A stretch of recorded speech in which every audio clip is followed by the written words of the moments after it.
ಬೆಂಗಳೂರಿನಲ್ಲಿ ನವೀಕೃತ ವೆಂಕಟಪ್ಪ ಚಿತ್ರಶಾಲೆಯನ್ನು ಉಪಮುಖ್ಯಮಂತ್ರಿ ಡಿಕೆ ಶಿವಕುಮಾರ್ ನಿನ್ನೆ ಉದ್ಘಾಟಿಸಿದರು. ಈ ವೇಳೆ ಹಿರಿಯ ಸಚಿವ ಎಚ್ಕೆ ಪಾಟೀಲ್, ವಿಧಾನ ಪರಿಷತ್ ಮುಖ್ಯ ಸಚೇತಕ ಸಲೀಂ ಅಹಮದ್, ಶಾಸಕ ರಿಜ್ವಾನ್ ಅರ್ಷದ್, ಬ್ರಿಗೇಡ್ ಸಮೂಹ ಸಂಸ್ಥೆ ಅಧ್ಯಕ್ಷ ಜೈಶಂಕರ್ ಮತ್ತಿತರರು ಉಪಸ್ಥಿತರಿದ್ದರು. ಬಳಿಕ ಉಪಮುಖ್ಯಮಂತ್ರಿ ಶಾಲಾ ಕಾಲೇಜು ಹಾಗೂ ಸಾರ್ವಜನಿಕರಿಗೆ ಚಿತ್ರಕಲಾ ಸ್ಪರ್ಧೆಯನ್ನು ವರ್ಷಕ್ಕೆ 3 ದಿನ ಸರ್ಕಾರದ ವತಿಯಿಂದ ಏರ್ಪಡಿಸಲಾಗುವುದು ಹಾಗೂ ಇದಕ್ಕಾಗಿ 25 ಕೋಟಿ ರೂಪಾಯಿ ಮೀಸಲಿಡಲಾಗುವುದು. ಡಿಸೆಂಬರ್ ಕೊನೆ ವಾರದಲ್ಲಿ ಹೆಚ್ಚು ರಜೆಗಳು ಇರುತ್ತವೆ.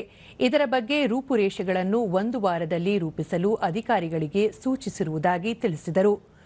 ಶಾಲೆಗಳ ನಡುವೆ ಮೊದಲ ಸ್ಪರ್ಧೆ ನಡೆಸಿ ನಂತರ ಅಂತಿಮ ಸ್ಪರ್ಧೆ ಏರ್ಪಡಿಸುವ ಬಗ್ಗೆ ಆಲೋಚನೆ ಮಾಡಲಾಗುವುದು. ಇದನ್ನು ಹೇಗೆ ರೂಪಿಸಬೇಕು ಎಂದು ಕಲಾವಿದರು, ಕಲಾಸಕ್ತರು ಸಲಹೆ ನೀಡಬೇಕು. ಯುವ ಪೀಳಿಗೆಗೆ ನಮ್ಮ ಇತಿಹಾಸ ತಿಳಿಯಬೇಕು ಎಂದು ವಿಧಾನಸೌಧ ಪ್ರವೇಶಕ್ಕೆ ಅವಕಾಶ ನೀಡಲಾಗಿದೆ. ಚಿತ್ರಸಂತೆ, ಪುಸ್ತಕ ಮೇಳ ಆಯೋಜಿಸಲಾಗಿದೆ.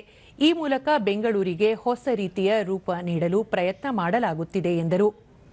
ಸಿಎಸ್ಆರ್ ನಿಧಿಯನ್ನು ಇಂತಹ ಸಮಾಜಮುಖಿ ಕೆಲಸಗಳಿಗೆ ಬಳಸಿಕೊಳ್ಳಲಾಗುತ್ತಿದ್ದು, ಈ ನಿಟ್ಟಿನಲ್ಲಿ ಮುಂದಿನ 3 ವರ್ಷಗಳಲ್ಲಿ 1 ಲಕ್ಷ ಕೋಟಿ ಯೋಜನೆ ರೂಪಿಸಲಾಗಿದೆ ಎಂದು ತಿಳಿಸಿದರು.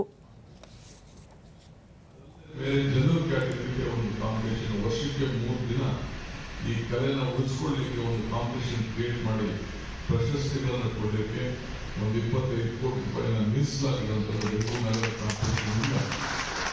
ದೊಡ್ಡ ತೀರ್ಮಾನವನ್ನು ಮಾಡ್ತೇನೆ.